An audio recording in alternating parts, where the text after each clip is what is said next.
What happens after a long time in a relationship? Your partner changes. Now, it could be physical, it could be mental, it could be spiritually. But Jen, what happens when I do turns into I don't? Oh, we have a shit show on our hands. Welcome, Happens everybody. quite a lot, isn't Hopefully, it? We get married at the start.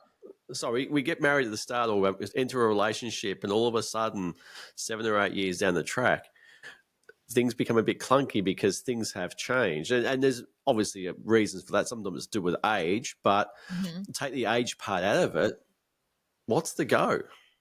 here's the thing. Like in your marriage, when you married Vanessa, did you say in your vows till death do us part and in sickness and in health? Like, is that what people say traditionally? Like, I've never been married, so I've never made vows to anybody. Yeah, you do. I mean, look, Yeah. not everybody does, right? Not everybody, because these days it's pretty much you just get something off AI or you just Google something, or the celebrant gives you a list of things. They will give you a list of here's the most common ones we have. Basically, Mm-hmm. it's make your own up, Mm-hmm. right? Um, so it's not, in the traditional church-based ones, yeah, you'll have the whole formal kind of, Christian, Yeah. Catholic, follow the bouncing ball about Jesus is your savior and, till death do us part for poor or Mm. whatever, right? Yeah. Um, but some people usually have some form of for richer or poorer in there, or sickness or death, right? Mm. So, but in some other way that they'll word it, but not that kind of old Yeah. school way. Yeah. Right.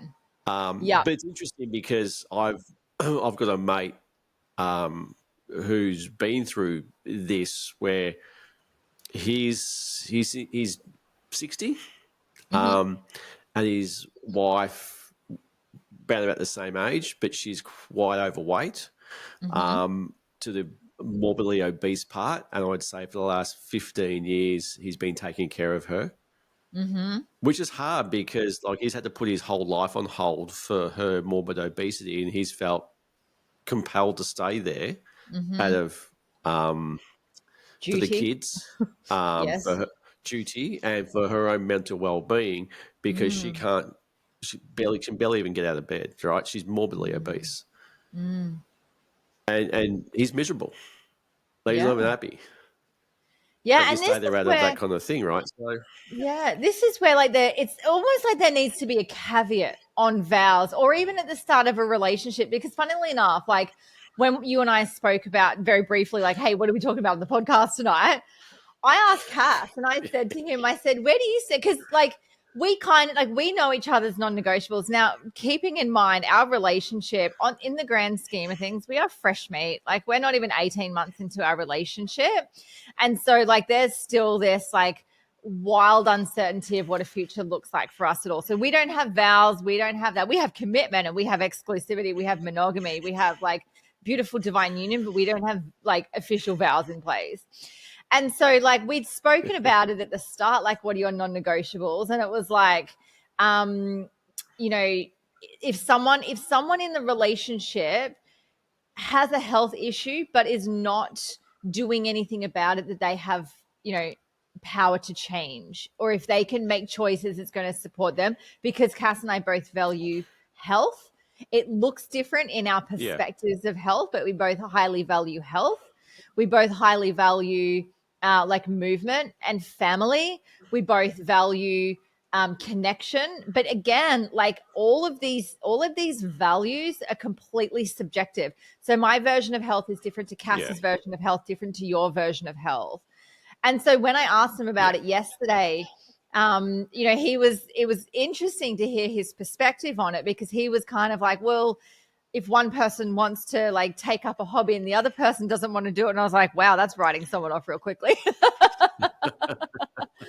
That's what a But in hobby is, saying that, folks. like, I think like I said, like I haven't been married before, so I don't know the journey of going to write vows, but I think it needs to be something that is discussed heavily prior to getting married, prior to even like moving forward in a long-term like sacred union or relationship because people change. You Yeah, cannot expect to marry a person and then be the exact same person 20 years down the track. no, Of course they're doesn't going to happen. change.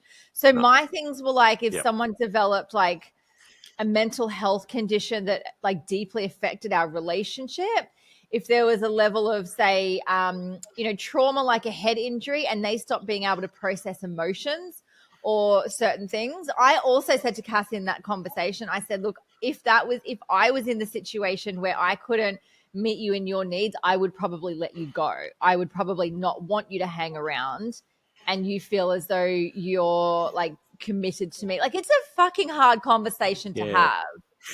It's a hard conversation because you get things like, let's just say someone gets really ill, like an MS or something like that, and they deteriorate over a period of time. Like you look at motor neuron disease and stuff like that, and that can be debilitating over a number of years, where your life's put on hold and stuff like that. So it is a very, very difficult conversation, and like you said, it's not always a negative as well. Too, it's not always from a poor health or mental health or self-inflicted food stuff. You can even have a positive effect that leads to a bad outcome, especially in the self-help industry, right? You see there's all these spiritual people coming together and these self-help people, is that people who love to grow will sometimes grow out of the relationship. That happened to me, and it's And one of the biggest things I see from clients is them saying, I'm worried that my partner will not be able to keep up with me. And I know this because I have experienced this in multiple relationships before. So I speak deeply from personal experience. And in my relationship before Cass, so we were together for about 3 years, there was conversation to begin with. I said, look, I'm in this space. I'm in spiritual and personal development. I move quickly on things. I do go through these radical changes. I don't expect you to keep up with me. And I don't expect you to be like me, but just understand that I'm here to grow and evolve. And I'm on like quite a trajectory of this. And he was like, cool. Yeah, no worries. Like, I understand it. Would love to be along for the ride. Like, it's so cool. I want to learn more about it. But at the same time, like, he wasn't in it. All he saw was like the bright, shiny gem and didn't realize what work actually had to go into like growing and changing and evolving. Yeah. So let's start with probably the health part. Let's talk about body, food, and weight. Let's just say you come into a relationship, you're you're healthy people. You're not necessarily ripped to within an inch of your life, but you go to the gym, you go exercise, you go for a walk, you eat, fairly well, normal, healthy diet. Okay. But all of a sudden someone puts in 30, 40 kilos. So this is where the conversation needs to be had. Like, can you change in a way that you're feeling supported in the relationship? Because I'm telling you now, the person that's put on 30, 40 kilos, they're not feeling good within themselves. Like, they're already feeling like shit within themselves. I don't think that's a reason for someone to just up and leave whatsoever. Sure, there might be let's say like limited attraction, or like if there was a lot of physical attraction and physical connection before, understand that that needs to shift for a while. But the worst thing you can do is leave someone when they're going through such a health challenge, in my opinion. But have the wide open conversations. Like, is there things that you can do? Have you exhausted all options? And I'm not just talking about weight gain here, it's other health issues as well. Like, have you gone down and checked all paths available to you to ensure that you want to live a healthy life? The thing is, when two people come together in relationship and marriage, they have got to be on a fairly even playing field for the value of health. Because if you're not, if you don't see and value health the same way, and someone gets sick as you get older, as you age, that is an absolute recipe for disaster. I've seen this happen before. Yep. And you're right. Like, there is a point that someone gets to where they put that kind of weight on. That's a person who's not happy. They're obviously, using sugar as a hormone kicker to release dopamine or whatever inside their system to make themselves feel better, right? There is something else going on beneath that. Now, in that situation, what happens if the person who's put the weight on refuses to get help? So this is where I think like the partner, with wide open conversations, with compassion for that person. If that person's not prepared to change and their lifestyle has taken a massive hit, then I do feel as though that is grounds for saying, I don't know if I can continue on in this. This is not what we aligned on as far as values. Like, it shouldn't even be vows at a wedding. It should be like values. It's like, where do Because we quite meet often on at that this? time, because quite often at that time, people will just go, "Well, you've left me at my worst. You've left me at my lowest. You mentored me through. They pull that kind of through. Good times and bad, sickness and health, and Yeah. they will pull the victim card out in that stage to sort of just go, well, look at you. You're a horrible person because you've left me at my worst point. But let's reverse the situation. What kind of person are you to not influence, we don't use the word influence, manipulate your partner to stay with you for your own selfish needs to fulfill an emotion inside of you about your self-worth? Yeah. That's what you got to really look at. And It's that's so hard to say, right? That's difficult. something It's is like, so hard. yeah, because the people in those positions aren't mentally healthy, right? They're not, as much as Lizzo says, big, fat, and beautiful. She's happy as Larry. Well, before when she's lost all the weight, but before when she was fat, Funny um, that. I'm yet to speak to a happy fat person.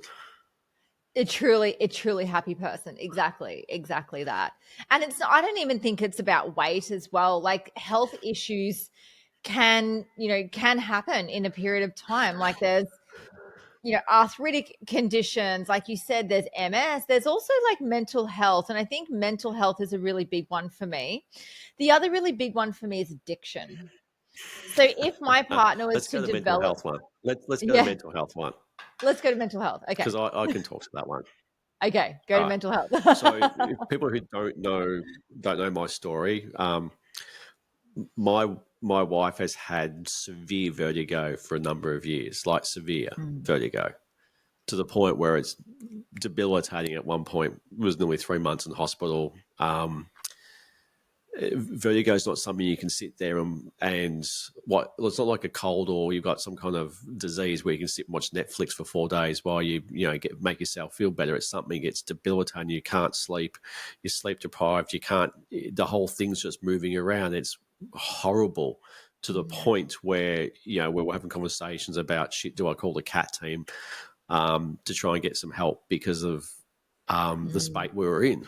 Because the mental health space in that point was quite dramatic about having to pull people back from the brink of doing something stupid, right? Because that in itself is a better option than dealing with the whole room spinning for 18 days straight and not being able to function, and then feeling like you're affecting other people's lives, that you're bringing down everybody else, and then your mental health suffers from that point of view. You can't exercise, you can't eat, you've got no energy and all that kind of stuff. And then in that position that I'm in, there's no chance that I'm going. There is zero chance I'm going to abandon that. Right? And I've got 3 children who need a strong man to sit there and show the fact that no matter what this family goes through, we stick together. And they're also learning about some deep values there, that we support each other through situations like this. And it's not something that was she didn't do anything to cause this. Yeah, Right. exactly. This came on after pregnancy, or she had this through pregnancy, and it sort of got worse, post when Oscar was born. But it's that's the other situation, is that this has caused not only a physical but mental health issue, which has been at the time pushed me to the limit of I could cope as a human being. Right. There's days I'm thinking, fuck, I just can't do this. Right. Having to hold down not only the mental health and the well-being of the home and the family unit, my work, my clients, her mental health, the cleaning, the cooking, the everything on top of Everything. that, Yeah. everything. It's for me to actually just go, no, I've had enough, and our life would be so much easier if we just left this. Mm, It hasn't even crossed my mind. That's mm. that's a complete dick act. So I Yeah. also think it is also individual, because I know other players that people have spoken to me, it's like, fuck, just get out. Yeah. Yeah. Other people would have left. Mm, mm. So And in that, so did Vanessa say to you, like, I don't want you to look after me anymore, I want to set you free kind of thing? Or was no, she there's like, no, I fears. need to? There's, definitely fears there about the fact that I Mm, could just pop up and go, right? And mm. that doesn't help the mental health situation, right? It doesn't No, help exactly. the place where doesn't help the stress on the vagus nerve at that point of view, when you've got Mm, this thing about, well, how long can you keep doing this for? And it's like, I'll keep showing up. You mm, know, yes, there's sacrifices. Like you have to sacrifice certain things. Like, I like to go to the gym 5 days a week. Sometimes I just can't. Sometimes I go once a week or twice a week, whatever. Right? It just mhm, depends on how things are going at the time. Right? But there is that fear there. That mm. you can be abandoned. But from where I sit, um, if the shoe was on the other foot, I would hope it will be reciprocated. Yeah, But absolutely. Yeah. saying that though, if I was in a position where I was in a hospital bed, and things weren't good, I go, hey, go and live a best life. Don't go. Mm, Just go, mm. Yeah, it's right? hard, isn't it? Because Because, yeah, that you don't want it's to take hard. them through that. Mm, No, no. So it's a very individual, strange situation that is very unique to probably individual people. There is mm, overarching generic cases we can talk about. You and I can talk about very individual ones, pertaining to us and our situations. mm, Um, but this situation, oh God, it has taught me so much about who I am as a person, mm. beyond just what everybody else sees. Everyone Yeah, sort of sees a version of me that I show as my mask. That a good friend of mine, Chris, goes, "You're a very good chameleon. You show yeah. masks to everybody, but nobody knows the real you." And it's like, no, Mm, nobody does, right? mm. Um, Even when we first started talking, you have people around you sort of going, "Well, Greg's this," and it's like, but Yeah. you and I now know I'm a very different person behind the You're a very scenes, different right? person, Um, exactly. Yeah, I had very my different preconceived to the public. ideas about you before I even met you. I push a very certain mask out to the world, right? Um, but this situation has literally, I've found aspects of myself I thought I would never ever be able Mm, to have as a human being, and through that experience, I'm somewhat grateful. But she's taking a massive hit, to go mm, through what she has gone through, to be able for me to show up as a person like this, right? Because um, it could have easily just go, but that's just not who I am. mm. Do you think it So yeah, changes between, like, being in a relationship with someone and being married to someone? Like, do you think the act of marriage and the vow is where it, like, it kicks in, no, where it's like, I feel no, obliged? Mm, no. Because in people these days, the marriage is a moment. Marriage is not doesn't happen a lot these days. Like, the people getting married these days, but more people are having just more, you know, commitment relationships where ceremony. people aren't married. Yeah, It's a certificate in the end, right? The yeah. legal ceremony. Um, Mm, so I don't think, I think it's the level of the heart space. That's the more thing, is mm, that you can be together, and without a certificate you can have more commitment than somebody who actually is married, mm, in this space, mm, right? So I don't necessarily think that the certificate actually makes a big difference in the end. mm. But I do know in some cultures, obviously it does. So especially, Italian, Greek and stuff like that, you Yeah. stay till it doesn't matter. You're staying, you're locked in. Oh yeah, you made your bed, you lie in What's it. gonna happen? Yeah, I got told all of the things exactly, and it's really funny, like that. Like Italians, like just sort of side out, like Italians hold these really strong values around like family and marriage and connection and stuff. And as much as that used to do my head, and all I ever wanted, like all I ever saw myself was with an Italian man, got like very traditional Italian, because for some reason that was appealing to me at the time. I guess Italian men Uh, they show strength, they show and these are like what I have witnessed in Italian men. Like Italian men are so mm, different to Australian men, or European men, I should say. European men are oh, very different. they're Their values are very so family strong. orientated. The way Yeah, they treat women, the way they prioritize their family, the way they look after people, like the highest, strongest values. Like, yeah, I yeah, see why people are attracted to that. yeah, yeah. So before my segue into my own life, where were you going with was with mental It was health? with Was it mental food? Was it health. Yeah. after? Well, it was with mental Yeah, health because like mental health is such an umbrella. It is such an umbrella because yeah, mental health can be underlying conditions that come to the surface.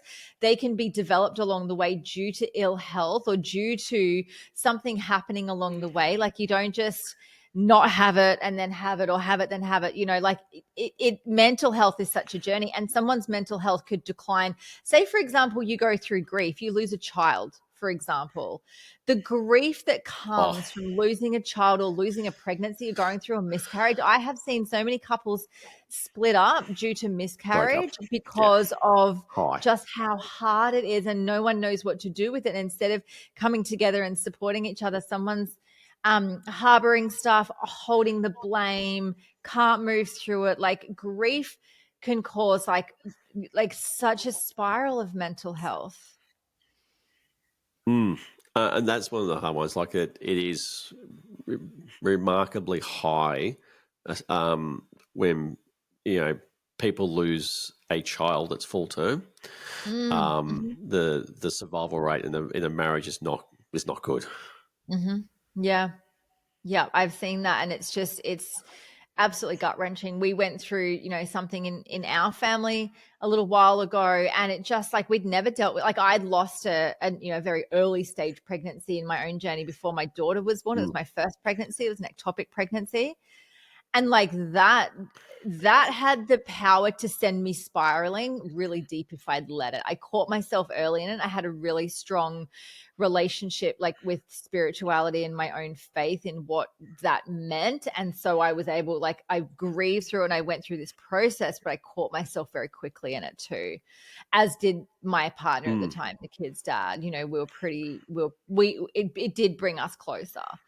But you just see some Yeah, people that they can't make it through because they're just so deeply hurt, or they spiral, and it can go anywhere. Like this is the problem, or like there's underlying, mm. there could be an underlying personality disorder for someone, or there could be an underlying, something that even leads to addiction. That was the other one we were going to talk about, because these things might So not be let's present. do that. Yeah, let go to addiction. Mm. Addiction's a funny one because that can spark up later on in life. That might not be something that's ever, present in those first 10, 15, 20 years. And then all of a sudden, one person just starts drinking or smoking or gambling or pornography or going out getting on the bags on the weekend. Like these things can spark up later on. And it's like, this isn't what I signed up to. But it's like, are we signing up in marriage to take someone as they are for who they are and love them through everything? Or are we putting caveats on the I do to say yes, but, or yes, until, or yes, unless?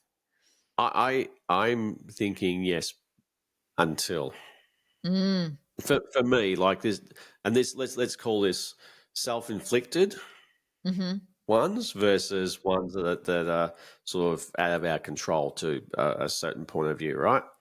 So let's look at the self-inflicted ones where people gain weight, get an addiction, suffer some kind of mental health issue, yet they choose not to address it. Mm-hmm. They will likely stay in the position that they're in. They will not do any work on it. They don't feel like that it's. They tend to blame other people for their situation, or blame outside world, or blame other people, whatever it is that they're blaming as to their position and stuff like that. And then they'll weaponize that against their partner in some way. Is that I'm trying? Like, I'm trying. Whenever someone says I'm trying, it's like it's full of shit, right? Mm-hmm. It's the word. It's a loaded word, which means I really aren't doing anything about it, because I really wanted to do something about it. I would, but I'll say I'm trying to make you feel like I'm actually going to do something about it. But it's breadcrumbing in the end, right? It's all it is. It's a little breadcrumbing to get you to believe that you're actually going to do something about it, right? Mm-hmm. But where you've got somebody in a relationship who has changed their behavior, who has something that they can control if they wanted to, and they choose not to, then I think at that stage, when you've sort of tried to plead with them about having a different outlook on life and a different behaviour and a different change of situation, and they choose not to take that, I think that point of view, that person has the right to go, I'm sorry, but I'm not letting you drag me down anymore. Yeah, absolutely. Like, it's the old saying, like, they might die for you or say that they'll die for you, but will they live for you? You know? And so Yeah. I know someone in, sort of a similar situation at the moment, where she got together with her now partner, and she knew that he used to have a few drinks. He's actually a full-blown alcoholic. He kept it hidden very well for a long time. And there's this like deep-seated belief that he'll never change within himself. He's like, I can't change, I won't change, I refuse to change. But at least I'm not gambling, but at least I'm not doing this, but at least I'm not that. And look at everything I've done for you. Look at what I provide for you. Look at all of this other stuff. Just let me drink. And there's no sense of Yeah. ownership. And I think to myself, like, if it's not your partner that you would want to be the best version of yourself for, or yourself, it's no one. Like, when it Yeah. comes to partnership, it's that constant mirroring of each other. It's wanting to be your best for them. And it doesn't just stop when you get married, or when you're at a certain point in the relationship where it's like, okay, great, we can get comfortable now. That's where it goes Yep. stagnant, and that's where the sex stops. That's where the communication Yep. starts to fail. That's where the cheating happens. That's where, like, the wandering eyes happen, because people aren't happy because you stopped being in it together, and instead of becoming staying teammates, you just became enemies on the playing field of life. Yep. Exactly. So Mm. what about pre-existing traumas? So someone's brought, let's say, an abuse into a relationship. So they've had either physical, emotional, sexual abuse, or they've had some kind of trauma about they were told they weren't good enough, or they were, literally, um, emotionally abused about their self-worth and stuff like that. And they've brought that into the relationship. Um, and it becomes sometime down the track that becomes an issue and an obstacle in going deeper into your the next level of your relationship. You want to go, okay, right, this is really holding us back to go deeper, but that person wants to hold on to Mm. that, because, and like you said, this is really hard to talk about, because some bad stuff's happened to people. Like, Mhm. people have had some really, really bad things happen to them. Yeah. And there's a borderline. This is what we messaged during the week about. I got called someone a victim shaming during the week, right? And this is sort of part of the topic, is that Mm. there comes a point where, because something happened 10 or 15 years ago, the only person that's now really affecting is you. Mhm. And your role in your healing, right, and your role in what happened is now on you. Mhm. Because your life 15 years later is still being ruined by what happened 15 years Still ago. being And now controlled, that event may have exactly. been horribly, horribly traumatic for you. Mm-hmm. right? You may have been Mm-hmm. a 5-year-old child or a 10-year-old child where you had no control, no power over what your parents did to you. Or you Mm, may have been a 20-year-old female who would have had a very bad sexual experience because you got mm, drunk one night and you got borderline raped, right? mm-hmm. At that point, though, if those situations are holding back the intimacy and the relationship, at some point, though, Mm-hmm. we need to take responsibility for our own healing in this space. Yeah. Not responsibility for the act itself, unless there is some situation about you getting yourself Mm, blind drunk and something happening. But if you're mm. a child and something's happened, then you've got no power in that space, right? There comes a point though that you have to take responsibility for your role in your own healing in this place. Yeah. Yeah. It's not your And this is partner's where to people get carry. confused Yeah. about.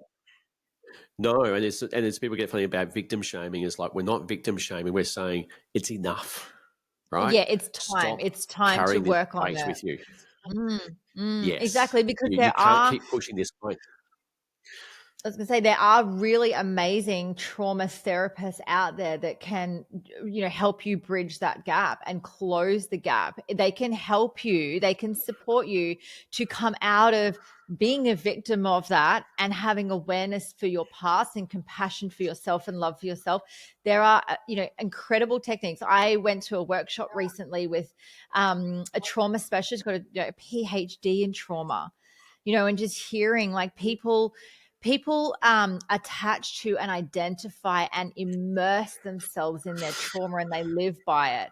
And then as soon as someone calls them out on it, aka the Greg Riley, then all of a sudden, like, oh, you're victim shaming. It's like, no, honoring and respecting the journey that you've been on. But if this is still going on for you and you're not addressing it, if you're not taking the steps to heal yourself and bringing other people down around you, especially your partner, then that's on you. But also, in saying that, if you as a partner know that your partner has been through that and that they're carrying that as well, you are also saying yes to being on their journey regardless of whether they're going to get help or not. You are essentially saying, I'm taking you as you are.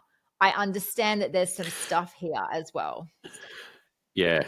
So if that person chooses to do the victim shaming kind of area or victim whatever, and Mm-hmm. and that's what we were saying about the post I was talking about, is that at that point, I'm sorry, but that person leaves too. You Yeah. can't be punished for something that's been happening before it was even yours to carry. Mm-hmm. And unfortunately, at that point is that a relation. Everyone deserves to have a really, really good, committed, intimate, special, connected, spiritually, amazing relationship. Mm. The problem happens when those traumas are holding you back from experiencing that, and you're also holding back the other person from experiencing that as well too, right? So Exactly. Yeah. in that space, then you've got to be, yes, you holding on to your trauma is a barrier to not only you, but your partner experiencing the joys of an amazing relationship. And if that's where you're at right now, I probably have a serious thing about the fact is it may feel good that you've got somebody around you who empathizes with you in your pain, but you'll never go anywhere. You'll never have what No, you desire. no, exactly. Not while you are still under lock and key of your own traumatic experience. And again, we're not disregarding people's stuff, but there is support to move through it. Like if you can look at like some of the most horrendous things that people have moved through, then witness those people in that and know that it is possible to come out the other side of it. But do the work. You have got to seek help for it. You have got to go and sit with a therapist or someone that can help you. You can get your head in the bucket with ayahuasca if you think that's what's going to help. Like whatever it is, do the thing, because don't drag your partner down. The partner can have empathy. The partner can be supportive. So, for example, there had been a rupture in my relationship with Cass a little while ago based on some trauma he experienced in a past relationship, which made him really unnerved by the fact that, and we've talked about this on an episode before, around like male friendships for me. And so I knew that that was a traumatic experience for him. I knew that it was an activation for him. And I had the choice in that. I could either say, that's yours, just deal with it, I don't care, this is not my problem. Or I could say, I love you, I want to support you, I can meet you in this, what do you need from me? And then we compromise. It's not either one of us giving all of ourselves away. It's meeting each other in the middle, going, where can we compromise on this? What feels good for you? What feels good for me? Where can we find common ground in this and move forward in this together? And I mean, it's a good example because it's about ownership. Like a lot of us don't want to own it. We want to sit there and push it onto the other person or push it onto our partner that they don't empathize with us or don't have compassion for us or don't understand us, right? But the reality of the situation is that we don't want to heal.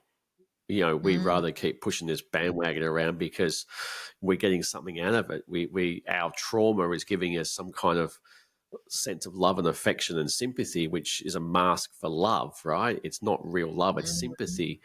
But we can, because we'll take it, you know, it's this, oh, you know, that person loves me. It's like, no, they don't love you. It's sympathy.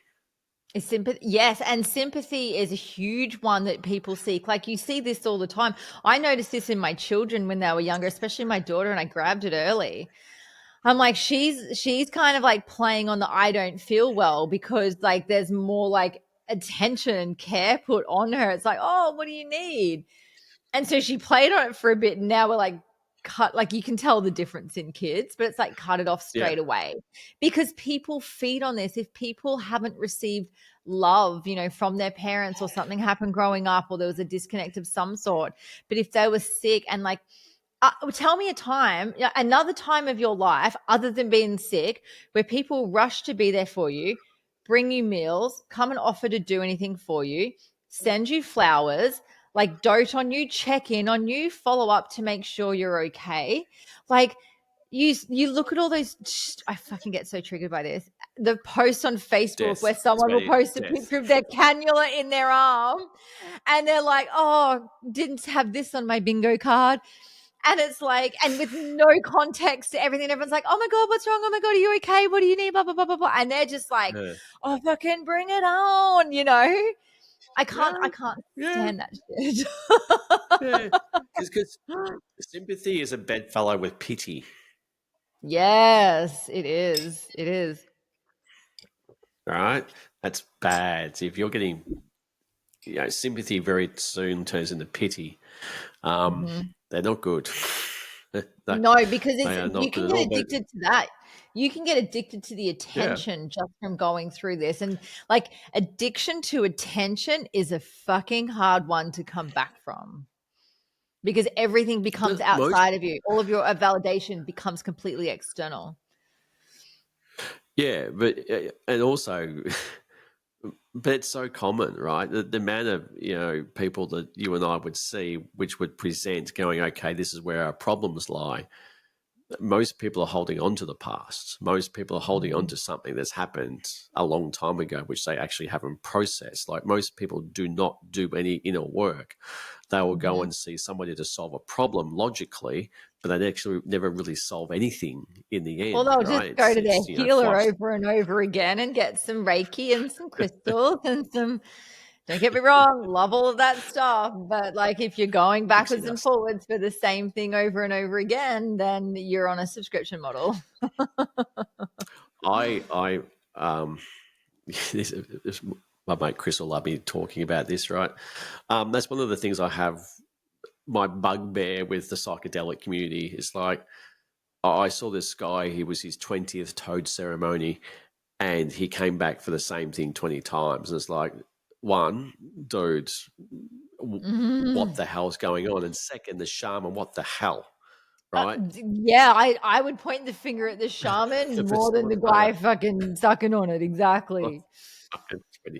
20 times. Like, dude, that's wild. Toad, yeah, whatever. But that's the thing, right? I think people are afraid to deal with their trauma because there's too much of a payoff for it. Like we are in a stage today that the payoff for our own victimhood is so much greater than accepting reality and going, yeah, maybe I need to toughen up a bit and take responsibility for my life rather than blame everybody else out there and blame my partner and then guilt my partner into staying with me through behavior that traps them, and then realize, well, my sex life is shit.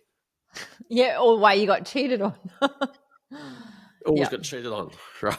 Yeah, I can't In this place, understand right? why. Well, hang on a second. Yeah, Yeah. and there's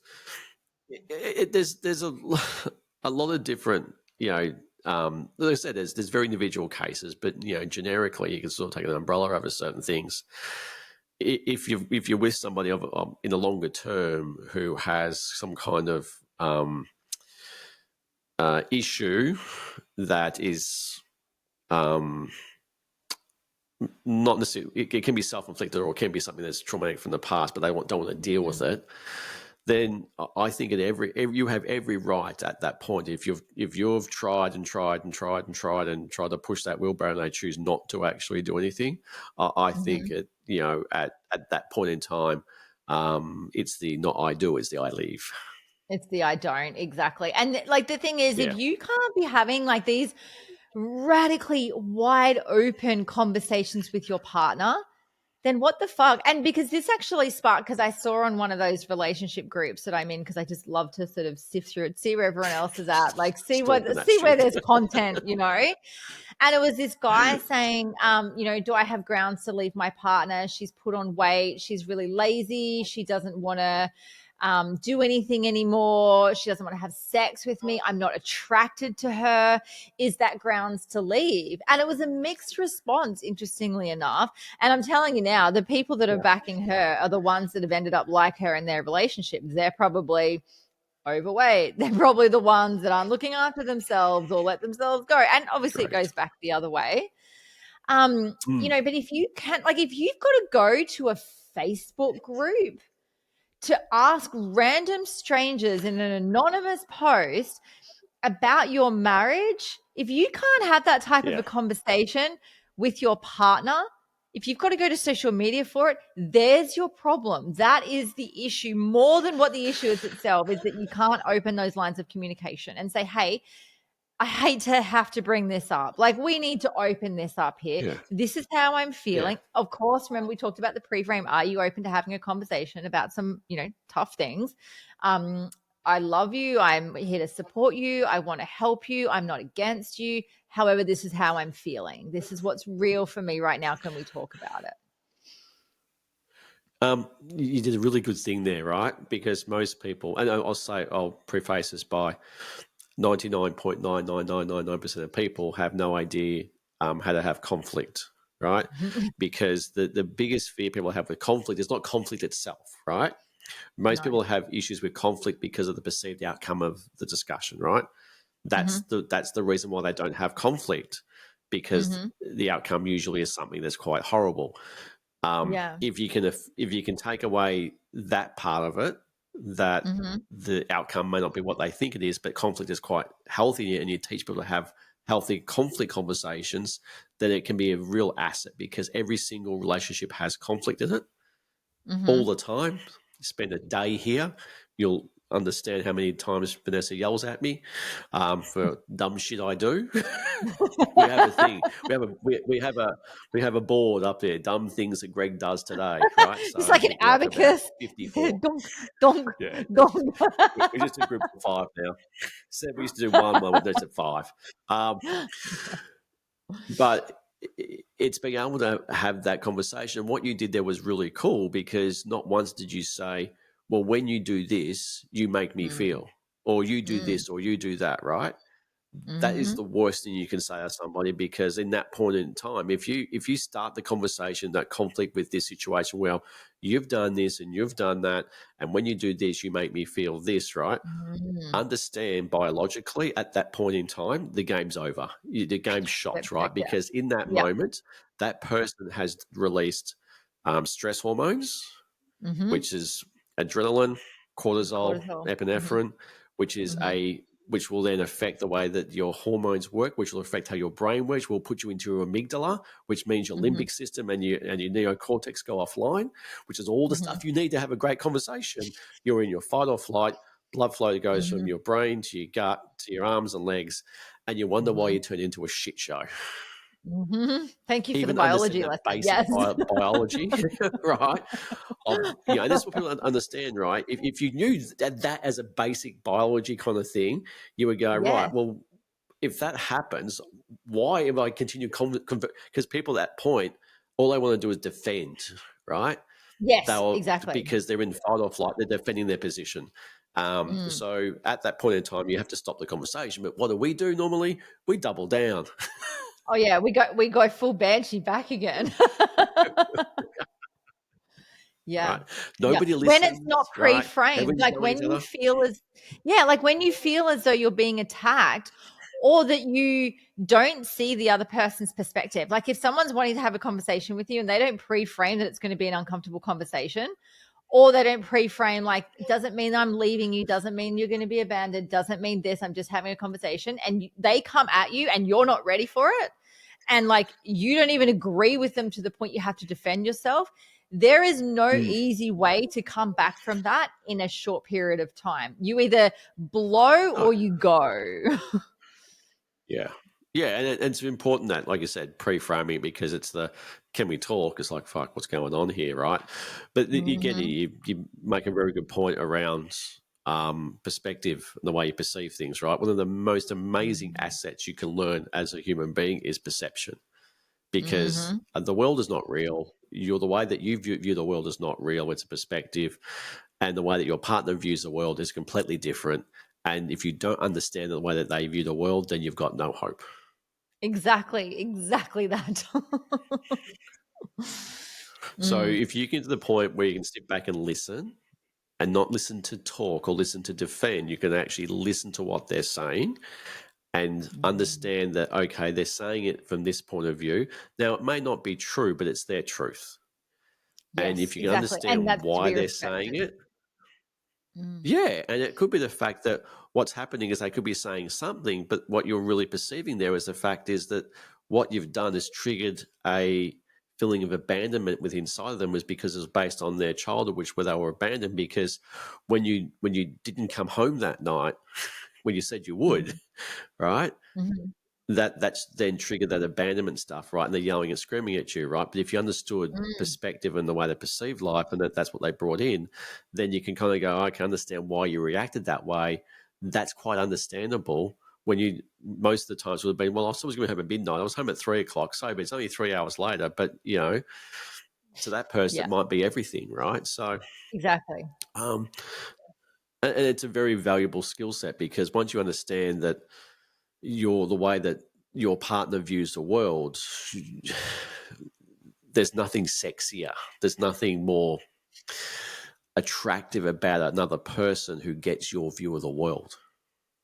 Absolutely. And like does celebrants take like people ready to walk down the aisle through like a values exercise and a perception exercise? No, Maybe I should become a celebrant and teach this shit to couples. there used to be,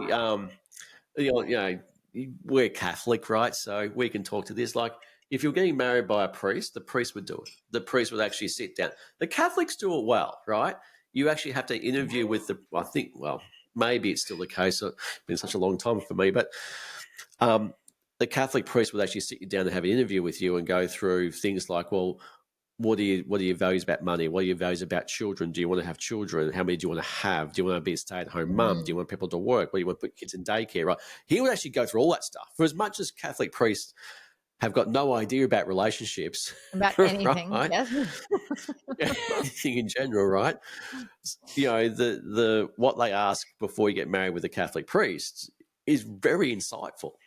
That's about the only good thing that I've ever heard come out of Catholicism. I'm not going to lie. My dad had to go through a crash course in Catholicism because he was Baptist. So he was still under the Christian banner, but he was a Baptist. And when he wanted to marry my mum, he had to go through a crash course in Catholicism to be married in a church. Wow. Yeah, right. Jeez. Yeah, I mean, I think it's such a good thing. Like, if they're onto it, like, I would be like, if I ever had the opportunity to walk down the aisle one day, I would want to pick a celebrant that was like on it, to be like, are you guys on the same page? Do you agree on this stuff? Where do you meet on this stuff? It's not about like dry July your sex life for a month and talk about your values. Correct. Yeah, yeah. But that's look. It's because why relationships fail a lot is one, we have no idea how to communicate with ourselves. We Mm-hmm. have no idea how to deal with unresolved trauma. We have no Mm-hmm. idea about how to communicate with our partner. We communicate Mm-hmm. via logic, not Mm-hmm. through emotional connection. We don't even know Mm-hmm. what that language is half the time ourselves, right? We don't Mm-hmm. understand perspective or the way we perceive the world, nor our partners, right? Mm-hmm. We have a very, very basic, if any, understanding about human psychology, if at all, right? Mm-hmm. And then wonder why We it don't know doesn't how to work. regulate ourselves. We've got we, no emotional control whatsoever, right? yeah. And then wonder why the whole thing turns into a complete disaster. Mm-hmm. I mean, we're all a little fucked up, aren't Yeah, we? Like, talk about like we coming are. to We Earth are. for all the fucking lessons. I remember I spoke to this one guy, and he ran a rather large company here in Melbourne, and we were talking about his investments in his career. He would have probably spent close to $500,000 in coaches or MBAs or some kind of self study in his work, and Mm-hmm. we talked about how much he invested into his relationship because that was what was really failing, and he went nothing, Yeah, zero. exactly. I said, mate, Yep. you're a smart guy. When did you think this was going to happen? Yeah, all of your Right? pieces And on the they just think that, piece of paper on the wall aren't going to matter when you're getting a divorce. but it was funny. It was rather simple. It was like all I said was that, and he's kind of went, "Oh shit, so that makes sense." And I said, "It's like, yeah, but it's rather logical, right? To sit there and kind of Mhm. go, well, to run a multinational business, I'm going to have to learn all these skill sets to be able to do this. Mhm. Relationships probably require a bit more depth about certain things. Yet you haven't invest. People think they can just walk through life and learn on the ropes, right? Yeah, Mm. parenting. Yes, there's no textbook for parenting. There's no course you can do on that, right? That's just wing it the whole way through, right? Do the Yeah, best you right. can. Deal with your own shit and do the best Yeah. you can. But people will not invest Mm. in something that they is probably the most important decision of their life is the partner they Mhm. choose. Because Mhm. if you choose the wrong partner, your life becomes a horror show. It's a life sentence or like a sentence until you get a divorce. And this is the problem. Like, this is why we see the divorce rate so high, is because people don't know what they're getting themselves into. That, like, ultimately people will change. And I have said this before, like, you have got to be prepared to go to your partner's funeral multiple times throughout your relationship. You have got to show up for Yeah. the death and the rebirth of this partner, likewise they have to for you. Because if you think that you're going to be the same person in 5, 10, 20, 30, 50 years down the track, you have got one hell of a surprise coming, because Mm, that's not how it is. no. So back on the topic, because we did segue. um, what happens if someone like he gets MS or has an accident, become either quadriplegic or a paraplegic or motor Mm, neuron disease or something like this, quite debilitating in that point of view, is that you're in a relationship with someone and something happens to them which is very hugely life affecting. mm, Your ability to have a normal life ceases to exist, mm-hmm. and then your life becomes very different after that. And I think if you love somebody, if you are committed to a soul journey with that person, because you got to remember, like, when we're talking spiritual connection, we're not just talking about like our physical bodies bumping together. We're talking like what's going Mhm. on above that, from a soul level, from that higher self Yep. perspective. So of course you have a choice. You absolutely have a choice. For me personally, if it was my partner that I loved so deeply, that I cared about, that I wanted to spend my life with, then yes, it's about going through that journey with them and providing them everything that I can, of based of love, based of compassion, based on the fact that I would be devastated if they left me. in that situation. Like, conversations can be had. It can be like, okay, well, if you need to go out and do this, if you need to have your needs met because I can no longer provide for you sexually and you want to hire a sex worker, that's an option. Like, these are options that people get to have. You can have a healthy, thriving relationship with someone that's going downhill and in their health, and then change the dynamic of things to make it fit. Absolutely. It's not a There's the one size perfect, fits all. yes. Because where it goes wrong is that one person goes downhill and then the other person comes with them, rather than going, look, I can't go on a holiday ever again. I will never go to Europe. I will never be able to do this again. That does literally go with your mates. Go with the girls. Go with your mates. Go to Vegas. Get yourself shit-faced. Go to a strip club. I don't care, right? Go and do that stuff. That's where the compromise comes in. But if you expect your partner to be your 24/7 carer, and then to take away a lot of things, like I have heard, like you've just said there, where someone hasn't been able to fulfill their partner sexually anymore, and it's like you get your once a month leave pass, go for it. Yeah, hire someone to do it. Like, make it so that it's like a physical experience. You're Unemotional. not developing feelings for someone, but if you've got physical needs that you need serviced, then that's an option. Like that. And that's, that's in a very sort of like unique case down the track where, you've got to, have two consenting adults that do this. But then again, someone might also love their partner so deeply that all of a sudden sex and intimacy is the absolute bottom of the list because they're prioritizing their partner's health and well-being and fighting for them and, making sure they get the best possible care. Like, you see this all the time. It does happen. Yeah. And that's the conversation, the type of conversation you got to have in that situation where, look, if you choose to stay here, then here's the agreement halfway, is that I can't fulfill these things in your life anymore, which I knew, which were dreams of yours.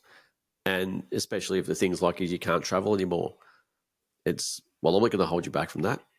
How dare I hold you back from experiencing that life? How yes, this has happened to me, but no, like that's quite selfish in that place to be able to go, well, no, just because I've, done this, then you need to come and suffer with me as well too, right? You go on a holiday, go do this, go get a carer for me for 4 weeks while you go away, right? If that's possible, right? Sometimes it's financially not possible, but yeah. This can happen in general relationships. Like, I've said to Cass before, I'm like, if you want to go and travel and do stuff, my commitments to my children as a parent is very different to his. He has wide open freedom to do whatever he wants to do, essentially. Mine is very different. I have to consider that either I'm bringing 2 kids with me or I've got to sort out a different schedule. It's not as easy for me to just up and leave. Like, I need more planning in my life. And I said to him, don't let me hold you back. Like, that's what you want to do, go do it. I can't do all that all the time with you, but I'm not stopping you from doing that. Like, go knock yourself out. Because that will soon turn to resentment. Absolutely it does. Absolutely it does. Yeah. And the thing is, like, resentment in a relationship is just that's one of the hardest things to come back from, is resentment. No, you can't. It's contempt and resentment are very, very difficult to come back from. Like you is the thing. I've seen people recover from affairs, right? But you bring resentment and contempt and punishment into a relationship, it's doomed. They're the holy trinity of divorce, right? Divorce. They are, they will destroy everything, right? And it's toxic because it's resentment, contempt, and what they say, that'll come to me anyways. Punishment. Punishment. They're about choice. Yeah, they are. You choose those. Absolutely. You choose those. Yeah, that's a manipulation on purpose. And that's all to do with you and your own hurt in that space, right? So overall, Jen, it's not black and white, is it? It's none of it is. It's really not black and white. It's case by case. But it again, it comes back down to communication. It comes back down to having conversations with your partner at the early stages of relationship. Like once you decide, like, yeah, we're doing the boyfriend girlfriend thing, like we're more than just dating, we're making it official. Like they are crucial times for conversations about this stuff. And if your partner thinks that you're needy because you need to have these conversations, like that's a red flag. Get rid of them. Like off you fuck. Because like these Yeah. things need to come up because you need to know that you're investing your time and energy, like your precious resource of time is going into, you are pouring that into somebody else and their entire existence. You want to know that there is a return on investment there. That there is like equal exchange, not making it transactional, one for one, but there is equality in this relationship that you're actually getting out what you're putting in. And if that's not there, Yeah. conversations need to be had. Correct. Exactly right. Great way to end it. How can they find us, Jen? Always on Instagram, Intuition and Orgasms podcasts. Leave us comments and messages. We see them all. We love them. Thanks for the supportive ones and Even the bad ones. even the bad ones. We see them and we love them, and we actually don't give a fuck. But thanks. I think we're going to keep the episode going to be just Cass and Jen talking about general shit they did today, right? So that's exactly. Yeah. person. The Jen and Cass diaries. That we'll be back. We'll be right back. We'll see you in the next episode, Greg. Well, thanks, Jen.